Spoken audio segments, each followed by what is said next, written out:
साथियों नमस्कार। साथियों, भारत में इस समय आसुसुड़ता यानी कि मैं ही श्रेष्ठ हूँ, ये चीज बताने की होड़ लगी हुई है। हर व्यक्ति अपने को श्रेष्ठ बता रहा है, अपना मजहब, अपना धर्म, अपनी विचारधारा दूसरे पर थोपना चाह रहा है, जबकि ऐसा नहीं होना चाहिए। भारत एक लोकतांत्रिक देश है। यहाँ पर सभी को अपने विचार अभिव्यक्ति की स्वतंत्रता है, अपने विचार व्यक्त कर सकता है, अपनी उपासना का उसको अधिकार है। 5 प्रकार की स्वतंत्रता दी हुई है हमारे संविधान में।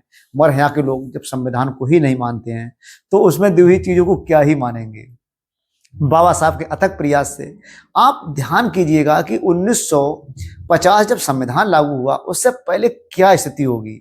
1950 से पहले जब हमारा देश 1947 में आजाद हुआ है तो सोचने वाली बात है, उसमें शिक्षा का स्तर क्या रहा होगा, उसमें भी SC ST की शिक्षा का स्तर क्या रहा होगा, उनके साथ क्या हुआ होगा। हालांकि मैं आजकल सुनता हूँ कि जब से रिजर्वेशन आया है तब से स्थितियां बहुत ज्यादा खराब हो गई हैं। तो मैं ये पूछना चाहता हूँ, 1947 से पहले रिजर्वेशन नहीं था तो फिर हमारी कितनी अच्छी स्थिति थी। हमको मुगलों ने मारा, हमको जो भी विदेशी आक्रांत आया उसने रपटा रपटा के मारा।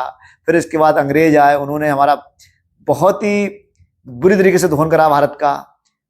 मगर उनकी कुछ अच्छाइयां हैं कि वो मॉडर्न एजुकेशन लेके आए, और मॉडर्न एजुकेशन से जब आई थी तो वो शिक्षा की सबकी बात करने लगे। लोगों को दिक्कत हो गई, अब वो तो बात कर नहीं पाते हैं कि पहले कुछ ही लोगों का विशेषाधिकार था। अब उनको दिक्कत ये कि रिजर्वेशन कोई ऐसा थोड़ी नहीं है कि आर्थिक आधार पर है। रिजर्वेशन का मतलब है कि जो दबे कुचले लोग हैं, जो वाकई हाशिए पे बहुत पीछे छूट गए हैं, उनका अपलिफ्ट करना। मगर लोग आज पता है क्या बात करते हैं, मैं श्रेष्ठ हूँ, मैं इन लोगों को जो मुझे मिल गया बस मुझे अधिकार है और किसी को नहीं है। वही खुद का मतलब वो अपने को जब व्यक्ति सर्वश्रेष्ठ बताने लगता है तो वहां पर बहुत जैसी कुरीतियां आ जाती हैं।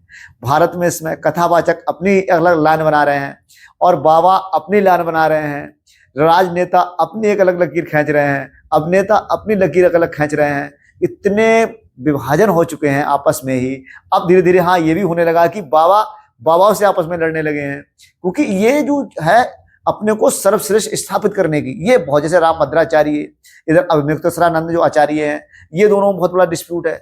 अब जब ऐसे धार्मिक लोग जब लड़ेंगे, क्योंकि जाहिर सी बात है हर कोई सत्ता पाना चाहता है। अब सत्ता की ये लड़ाई है, कोई सत्ता के नजदीक रहना चाहता है, तो इससे ये तो क्लियर है कि सत्ता का मजा ही अलग है।